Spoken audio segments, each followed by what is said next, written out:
Hello everyone. Today we talk about one of my most beloved franchises of all time, Star Wars.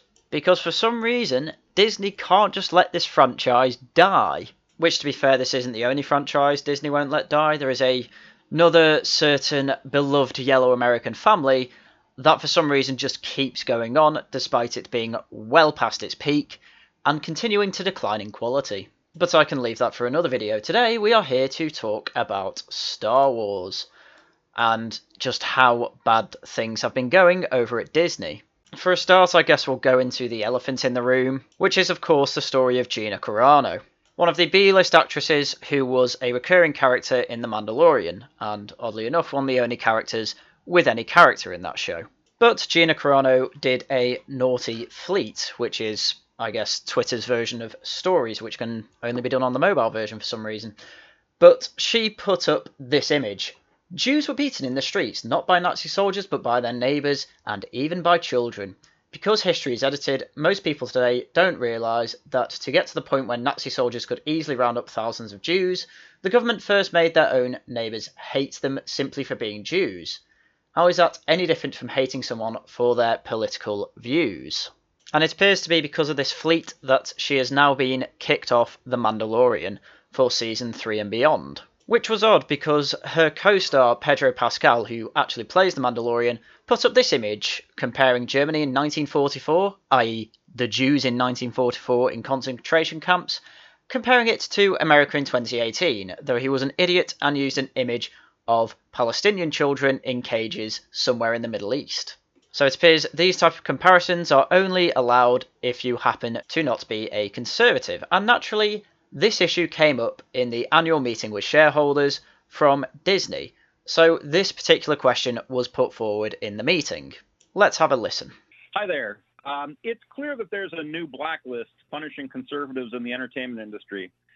Disney Plus actors Pedro Pascal and Gina Carano tweeted similar analogies of current political events to Nazi Germany. Yet only Carano, who is considered a conservative, was fired from The Mandalorian. Regarding Disney and a blacklist, this is the way? I quite enjoy this question because I know I haven't played the rest of the 50-minute meeting, but a lot of other people are basically sucking up to the Disney CEO, and this guy from Virginia basically just comes straight out with the question accusing Disney of blacklisting people for their politics. And I think it's a perfectly fair question, so now let's hear the answer, because I know it's just going to annoy me. Well, thank you for your question. I don't really see Disney as characterizing itself as left-leaning or right-leaning, yet instead standing for values that are universal. Now, before he gets into this, he is absolutely right that there are some values that are universal, at least within the nation of America and other nations it is allied with.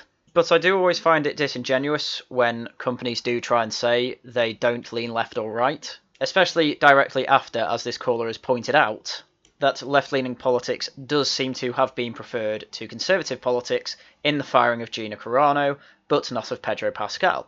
Values of respect, values of decency, values of integrity, and values of inclusion. Ah, there you go. You are left-leaning then. A value of inclusion is not universal in any regard. And ignoring the rank hypocrisy of it anyway, because we all know leftists are hypocrites, and you're not being inclusive to Gina Carano, are you? Having inclusivity as a value is silly in any regard, at least having it to its logical conclusion. Because by that logic, you can't discriminate in any way for anyone, whether it comes to casting, whether it comes to directors, and especially when it comes to CEOs, as there can only be one CEO of a company, and the board of directors have to do some exclusion to have a CEO put in place. But of course, he means inclusion in the ID poll sense, in that he needs to rank up the numbers of non-white people and non-straight people and trans people as well, I guess, in his company, as that is a very inclusive thing to do and goes directly with what he means by the value of inclusivity, which oddly enough means that you have to necessarily exclude other people who don't happen to fit in these inclusive categories. And as I say, this is obviously a very left-leaning value. But unfortunately, I don't really expect a Disney CEO to understand this. I think he is just trying to appease the people who are the loudest critics that he hears. which probably happens because they fire people like Gina Carano, who when they voice out against this type of thing, they just get fired. Anyway, let's carry on. And we seek to have not only how we operate, but the content that we make reflective of the rich diversity of the world that we live in. And I think that's a world that we all should live in harmony and peace. Again, it's just more leftist rhetoric. You can't start off a sentence with, oh, I don't think we're particularly left-leaning or right-leaning, and then just spout off, not even left-leaning, but full-on leftist talking points. But again, I don't really expect Bob Chapek to understand these type of things. At this point, he's just saying what sounds good to completely avoid the question of why has a Conservative been fired, whereas a more liberal-leaning, in the American sense I should add, actor not been fired. And while he says he wants to reflect the world of the diversity it includes, well, in terms of actors, you don't seem to be doing that at all. Thank you for your question. Next question, please. Oh, apparently that was it. The question was, why does there seem to be political bias in who gets fired despite two people doing the same thing? And the response is pontification of leftist rhetoric. Not the answer that we wanted, but the one we expected. And unfortunately, this has caused problems for Disney Star Wars' creative departments. The Mandalorian visual guide and novel officially cancelled. At this point, I do just want to say a few things about The Mandalorian. I will point out that I do think it is creatively bankrupt, especially in the second season. All it seems to be able to do is constantly reference older series from Star Wars, such as having a Baby Yoda, having Ahsoka from the Clone Wars series, bringing Boba Fett back, and finally, for some goddamn reason, having Luke Skywalker.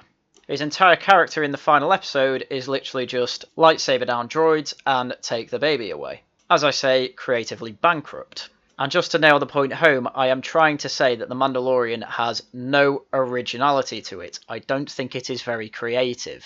But I'm only saying this for Mandalorian. I am not saying that Disney Star Wars is not original, because I will address that a little later. For now, I am just saying that The Mandalorian is not very original, though I'm not saying it has no originality whatsoever. I want to make that very clear. And as I said before with Clara June, Gina Carano's character, I think she is one, an original character, and two, one that is actually rather good. But unfortunately, with one of their best original characters, they had to kick her off because the actress who played her happened to be a Conservative. But anyway, off that tangent, back on to the article. The world of The Mandalorian is much bigger than just the live-action series on Disney+. Well, thank God for that, because they spend about a third of the series on Tatooine. Another reason it's not very original. With Lucasfilm previously confirming that it would be releasing books that not only went behind the scenes of the adventure, but also would chronicle new adventures for the main characters, though DK Books and Del Rey announced that they won't be moving forward with The Mandalorian Ultimate Visual Guide or The Mandalorian novel.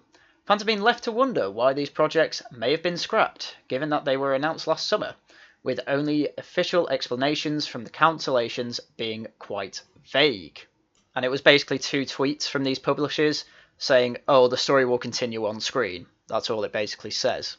And ultimately, this seems to be an issue with having a rather decentralised creative department within Disney. Likely the only avenue in which these comments made sense is that they could be elements in either the book that weren't initially planned to be included in the live-action series, only for the development of Season 3 of The Mandalorian to throw a wrench in the works.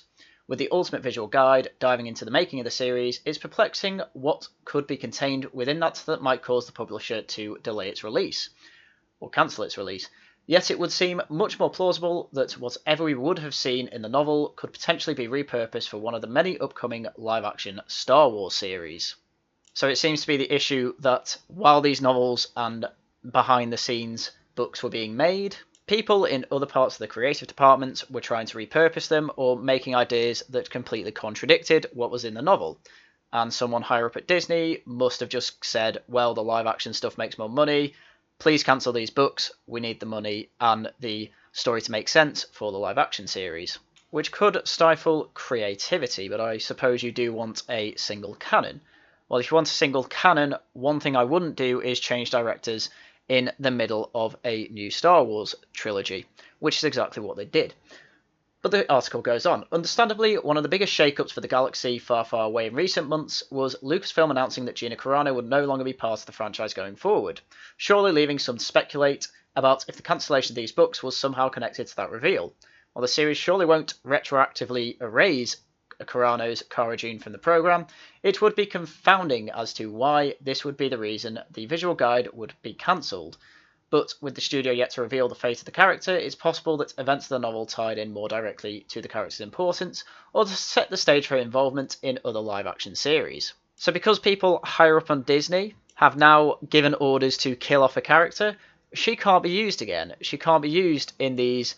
Quite frankly, they would be more original than anything else we've got from Star Wars since Disney took over. Just not allowed to use her. She's dead now. All we're now going to know of her character is the very little we learned about in the first 2 seasons of The Mandalorian, and she's one of the only people from that show that I would have interest in learning more about her history with the Rebels, or where else she goes to in the galaxy, given that she seems the adventurous type, or what her life was like on Alderaan. Things like this. Lots of interesting stuff that can happen. Disney just says nah, because it would be to do with Gina Carano, and she's a conservative, don't you know? Though to be fair, everything I have just said is still speculation as to why this has been cancelled. But it would not surprise me in the future if Gina Carano is just not mentioned again in The Mandalorian, and absolutely all ties are cut. Or if she's just killed off screen, and then it's like, oh no, Cara Dune, no, bye. And then she's never mentioned again in any future Star Wars story. So while currently established series are currently having to go through a complete shake-up due to completely meta reasons,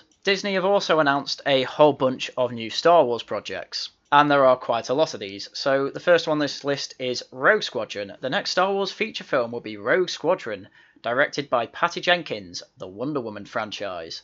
Oh god, please don't have another rape scene in it. The story will introduce a new generation of starfighter pilots as they earn their wings and risk their lives in a boundary-pushing, high-speed thrill ride and move the saga into the future era of the galaxy. And it's this type of thing that I mean about originality. Rogue Squadron has been a thing for years, and I do mean years. This is the Nintendo 64 game, Star Wars Rogue Squadron, and yeah, to be fair, all it does is go through the main story of Star Wars, but I mean they made 2 more games where they had extra missions throughout the galaxy with Rogue Squadron, and obviously this take from Disney is just going to be another remake of these. And even the modern games since Disney have taken over haven't been in any way particularly original. The Star Wars Battlefront 2 campaign directly ties in with the Star Wars films, and that didn't necessarily make it a bad game. Though I will say Operation Cinder is one of the stupidest plans I've ever seen in my life. And while it may be an original idea, this is what I mean. Just because something isn't original doesn't mean it is going to be better than something that is unoriginal from Star Wars. But at the very least, we can say it is more creative. So next in this list is some untitled film by some director I don't care about. I'm just going to skip those, to be honest. But we also have an ObiWan Kenobi TV series, which again is just completely lacking in originality. ObiWan Kenobi was in pretty much every Star Wars film, ignoring the sequel trilogy, and was a main character in the Clone Wars TV series. So again, I would say this is rather creatively bankrupt when it comes to the basis for this TV series. And it just leaves me uninterested. If I want to see more of Obi-Wan Kenobi, I'd either watch episode 1, 2 or 3 again, or I would go to the Clone Wars. Exactly how you can make this an interesting series while he is supposed to be in hiding on Tatooine, I have no idea. But I mean, the Star Wars canon is so ruined anyway by Disney, I don't really care where they go with it. Next we have another TV series about Ahsoka from the Star Wars The Clone Wars series, who also appeared in The Mandalorian. And I know I'm going to sound like a broken record here, but where is the originality? And finally, we get to something brand new, Rangers of the New Republic, which is then juxtaposed in this list with a TV series about Lando Calrissian. And to make matters worse, this Lando Calrissian series appears to be headed by the creator of the critically acclaimed Dear White People, critically acclaimed because it is race-baiting nonsense. And to be fair to this list, the last 5 are actually original concepts. First you have Andor, who is a character from Rogue One. They're just going to expand his story. Fine, I will take that. Next is The Acolyte, which seems a mystery thriller that will take the audience into the galaxy of shadowy secrets. Again, fine, good. Star Wars The Bad Batch, a series that follows an elite and experimental clones of the Bad Batch, first introduced in the Clone Wars. Oh no, that's not that original again. And then we have Star Wars Visions, which is a Japanese anime studio having their take on Star Wars, and finally a droid story, A Lucasfilm continues to develop new stories. The intersection of animation and visual effects offers new opportunities to explore. Lucasfilm Animation will be teaming up with Lucasfilm's visual effects team, Industrial Light and Magic, to develop a special Star Wars adventure for Disney Plus, A Droid Story. This journey will introduce us to a new hero guided by legendary duo R2-D2 and C-3PO. So while I say these last 5 were fairly original, it turns out 2 of them are actually just directly based off either the Clone Wars or the original trilogy, though I guess R2-D2 and C-3PO, well, they're both in all the films. So again, generally lacking creativity. And I think this is a thing that is annoying some Star Wars fans, such as myself. It's constantly having to reference the Skywalkers. They're constantly going back to Tatooine. As mentioned in The Mandalorian, there's about 8 characters in that are just taken from either the original series or the Clone Wars. It's all referencing older stuff, which isn't making it feel much of a galaxy, it's more making it feel like a small world. And even the new projects that seem original, there's always a reference to something old. The Mandalorian, the first few episodes, made it seem like there was going to be a lot of brand new stuff. I mean, sure, they had Jawas in the first and second episode. Fine. But then before long, you get a bunch of Mandalorian characters from the Clone Wars, you get Ahsoka, you get Boba Fett, you get all these people. And it just took me out of the world a bit. How does he happen upon all these ridiculously famous characters from the Star Wars universe? And I just don't think it is very creative, which I think is a massive blow to Disney Star Wars. But even when they do then try and make completely original things, they seem pretty awful. This is the most recently announced original story, and this is just a quick profile on one of the characters from that story. Leox Jossi is the eccentric pilot of a vessel known simply as the Vessel. A vessel simply known as the Vessel. This is what I mean. Just something being original doesn't make it good. Calling your ship the Vessel is one of the worst creative ideas I can think of. That would be, I don't know, like having the nickname for a rock Geode or something like that. Co-piloted by Appy Hollow and navigated by Geode, who appears to be a rock. Oh, lordy, lordy, lordy, Lou. This eccentric pilot, who, that's a type of character we've never seen before, has a literal rock as a co-pilot that is unironically named Geode. Despite the fact it looks nothing like a geode whatsoever, it is literally just a slab of what to me, an expert geologist, looks like grey wacky. Here's an image of what that looks like for those interested. And the creative department at Disney unironically put this through as a good idea and went far enough with it to make it into an actual story and even put it into this small, simple animation. My only question is, what the hell were they smoking at the time, and can I please have some? Leox is a charming rogue from the frontier. When a group of Jedi seek transportation to the Outer Rim, Leox and his loyal crew are hired. That is eerily similar to the story of the charming Han Solo and his loyal crew Chewbacca taking a certain 2 Jedis across the galaxy and being hired for it. Again, I just feel there's more to this world than just simple transportation and Jedis. But thank God all these characters are at least original. It's just a shame that they seem to be so ridiculously bland, despite how much I'm being told he is charming. And the rest of this short is just giving a small blurb of the story that he is involved in. But I do just want to have a quick look at this concept art for the Vessel. Again, it just seems very, very bland. The design is essentially a Dorito shape, centralised cockpit, and essentially grey spaceship, which I suppose you could call original for the Star Wars universe, as Star Wars tend to have Y-Wings, X-Wings, A-Wings, YT freighters, aka the Millennium Falcon, and all the ships from the Age of the Republic, which again seem to have a much better design than this vessel. Even the Mandalorian's Razorback was more interesting than this. But unfortunately that's not all we have to say on Leox. There is a small description of him on the official Star Wars website. Leox Gláeddyv is the charming rogue pilot of the Vessel who may or may not have a fondness for spice. Spice, for those of you that don't know, is the Star Wars version of opium. Despite his undeniably good looks, romantic and sexual encounters are not imperative to him. Sexual encounters weren't exactly a big thing in Star Wars anyway. I suppose you could say they were for Padme and Anakin, as they quite literally needed it to make Luke and Leia, but it wasn't anything explicit. You didn't have Star Wars telling you these two banged. It was just implied they had a very romantic relationship, which was fine and worked quite well, I thought, despite the fact the dialogue for it was terrible.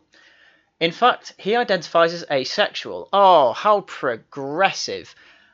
I know I've been going on about originality in Star Wars. This isn't what I mean by any stretch of the imagination. I mean originality in terms of storytelling, in terms of what characters may think of the galaxy, what they think of their homeworld, the type of things you see in new alien races in the Clone Wars, but obviously set at different eras and things like that. I don't mean make a knockoff gay Han Solo and then tell me he's asexual, whose best friend happens to be a rock. Having said that, I would also appreciate it if they didn't retcon all the characters such as Lando Calrissian and make him a romosexual. This is not originality, it is progressive circle jerking. And it is clear pandering, as Tumblr seem to have absolutely gone head over heels for this asexual character, as you can see from a page of art, where it is literally, well, I say it's art, it's literally just the picture of Leox with the asexual flag behind him. If we're going to go in this direction, I demand a super straight character right now in the Star Wars universe. And if Disney decide to appropriate my lithosexual identity, I'm gonna go mad. Because as mentioned before, his navigator is a literal rock called Geode, and trying to get information on this is just ridiculous. This is the Wikipedia page. Geode was a Venetian male. Apparently these rocks have genders, who acted as the navigator of the transport starship vessel. He possessed the appearance of a tall, dark grey rock with a flinty and flaky surface. According to Leox Gazi, the pilot of the vessel, Geode's true name could only be pronounced by those without a mouth. How do you pronounce anything without a mouth, you absolute spanner? When the vessel was assigned to transport 4 Jedi to the Starlight Beacon, the Padawan Rieth Silas was confused by Geode's nature. Well, yes, I think everyone is confused by Geode's nature, because the nature of a rock is rather predictable. And again, I say that as an expert in rocks. Just to point out how ridiculously stupid this is in the end, I am just going to read out an excerpt of the novel these characters appear in. But all conversation came to an end as Leox and Affy stopped their group at the edge of the cockpit. And this here, Leox said with a grin, is our ship's navigator, Geode. Standing in one corner of the cockpit was a rock, about as tall and slightly wider than Rieth himself, dark grey with rounded edges, and a flinty, flaky surface. Impressive as rocks went. I don't even know what this means. Like, what do you mean impressive as rocks went? You can find grey rocks literally everywhere on planet Earth, let alone in the galaxy far, far away. This on screen is an impressive rock, not this on screen that is literally just a grey cliff. But still, it was just a rock, wasn't it? Rieth frowned. Sure, this was some kind of weird joke. He's a Venitan, from Vint. Leox lazily wrapped his arm around the rock's shoulders, just like anyone would with a friend. Why not just say around the rock? Geode's a nickname, by the way. Turns out you can't pronounce his name correctly unless you don't have a mouth. Again, how do you pronounce anything without a mouth? Rieth tried to pass that and failed. As I think we all do. This isn't good story writing. Having your main character confused can be a good thing. Having your main character confused because he doesn't understand the inner workings of a rock will only frustrate the audience as it is frustrating me now. His main consolidation was that Des and Master Comac looked as confused as he felt. Orla Jani, however, wore another of her knowing grins. Geode, he said. Pleased to know you. Affy briefly patted Geode's side. He's a little shy at first, but wait until he gets to know you. Leox cackled as he began leading them from the cockpit into the ship. Yeah, you just wait, but I don't want to give you fellas the wrong idea. Geode's a wild man. Oh, I thought it was a Venitan, for sure, but when it comes to steering the ship, he's all business. Solid, you might say, Orla raised an eyebrow. Very well, let's get a look at our bunks. God, what a terrible joke. Like, I don't get it. Is this parody?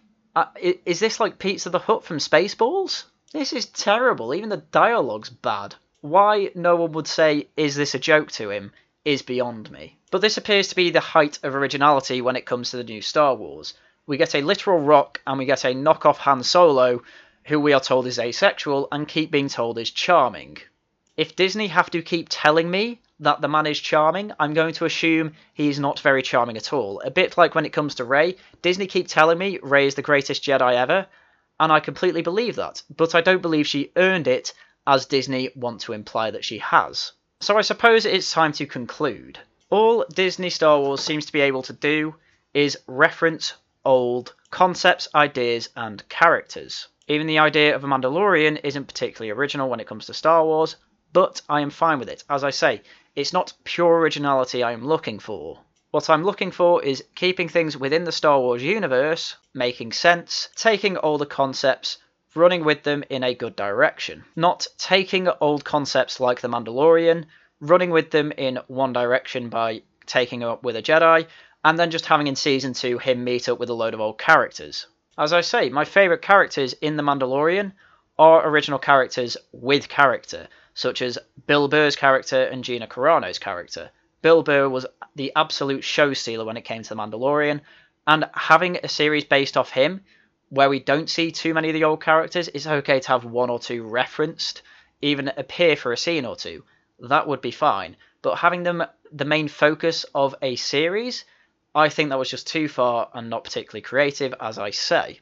However, when it then comes to originality, I don't think you are a creative person for having a rock in a cockpit and calling it a navigator, especially when the captain of a ship called the Vessel, again not exactly original or creative, is literally just a knockoff Han Solo. So I suppose in the ideal world, with all these announcements from Disney of their new projects, I would say my hope is, as I say, they get original characters, they take some original concepts, such as, say, Rogue Squadron, and they go in a different direction with it.